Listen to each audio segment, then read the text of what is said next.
જય શ્રી કૃષ્ણ ગાઈઝ. તો આજે આપણે રઘુભાઈને વેકેશન પડી ગયું છે અને રઘુ એમ કહે છે મમ્મી રોજ મારે હવેથી વિડીયા બનાવવા છે. તો કીધું બનાવો, આપણને શું વાંધો છે. તો આજે જો અમે આ કીડિયારું પૂરવાનું હતું તો એમાંથી નજીક કે વિડીયો બનાવવાનું સ્ટાર્ટ કરીએ આપણે એમ. તો આજે હનુમાન જયંતિ છે અને પૂનમ છે. ચૈત્ર મહિનામાં કીડિયારું પૂરવાનું બહુ જ મહત્વ હોય છે. આપણા બા પેલા ગલઢા હતા, બા ને દાદા ને બધા એમ કહેતા રૂંઢે કીડિયારું પૂરવા જતા. એટલે હું તો આ દર ચૈત્ર મહિનામાં વરસમાં એકવાર હોય એ તો કરું છું. પણ આજે ભાઈને કીધું તું ભરવા માંડ.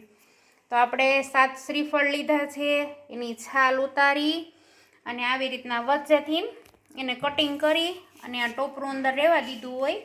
પછી આપણે આ મટીરિયલ બનાવ્યું છે માવો.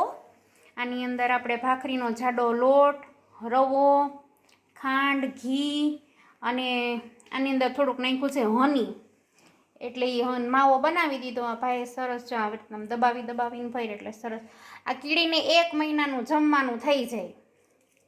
અને કહેવાય છે કે કીડિયારું પૂરવાનું બહુ જ પુણ્ય હોય.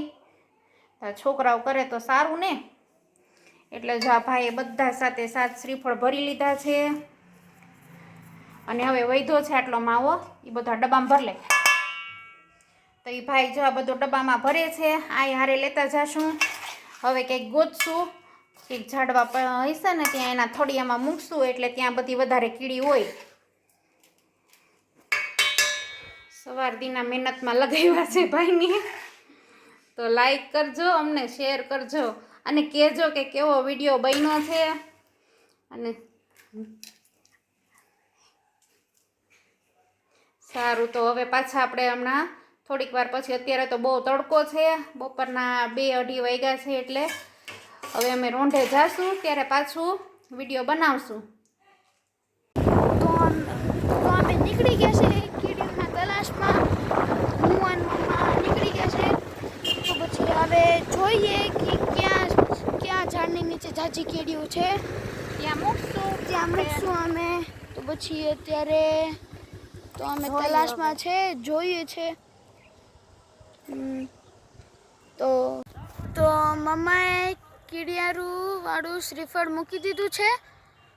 તો આવી રીતે મૂકવાનું હોય ઝાડની નીચે, જે ઝાડ ઉપર કીડિયું હોય એટલે એ કીડિયું ખાઈ લે. અને આપણે ઉપરથી છે ને આ માવો મૂકશું અહીંયા, એટલે છે ને કીડીને ખબર પડે કે અહીંયા ખાવાનું છે.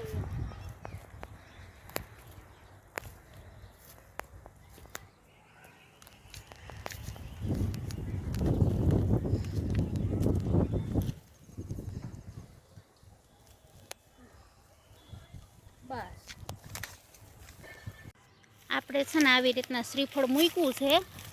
એટલે હવે છે ને જો આ ઝાડની નીચે કીડીયું ઘણી છે, ઉપરથી આપણે થોડોક માવો નાખી દીધો છે.